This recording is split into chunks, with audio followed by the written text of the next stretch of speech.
330,000 so-called irregular crossings were detected on the European Union's external frontiers in 2022, a steep rise of 64% from the previous year, according to Frontex, the European Border and Coast Guard Agency. That figure doesn't include millions of Ukrainian refugees. Syrians, Afghans and Tunisians together accounted for almost half of the irregular migrant crossings. There were high numbers of migrants from Egypt, Bangladesh and Nigeria as well.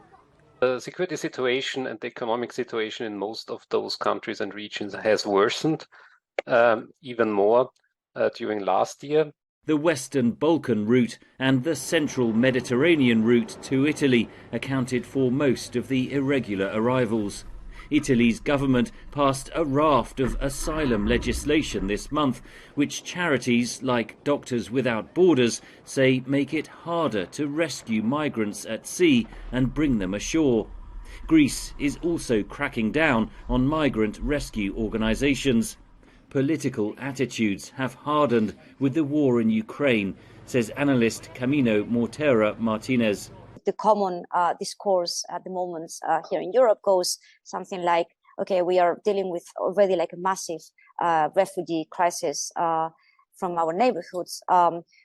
Why should we shoulder other conflicts from other parts of the world? 13 million Ukrainian refugees entered the European Union since the start of Russia's invasion. Some 10 million crossings were also registered from Europe back into Ukraine.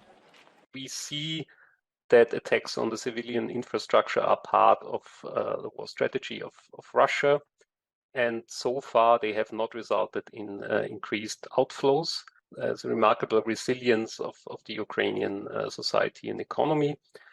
But there are, of course, potential tipping points where the situation becomes unbearable for larger populations, and then we might see an increase. Ukrainian refugees are beginning to integrate further into Europe's labour market, says Hoffman.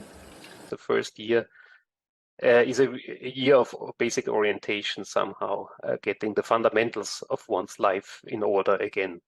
Place to stay, kids at school, healthcare, things like that. So the real entry into labour markets normally only starts in the second and third year. Meanwhile, the EU accuses Belarus of conducting what it calls state-organised migration since 2021, where migrants were encouraged to breach the border with Poland. The EU is wary of Russia using the same tactic. The Kremlin has sort of increased the number of flights in between certain countries in the Middle East and Northern Africa and Kaliningrad, probably with the intention of creating manufacturing another crisis. A special summit aimed at agreeing on a common EU policy on migration is due to be held next month. Observers say long-standing divisions between member states mean a breakthrough is unlikely. Henry Ridgwell for VOA News, London.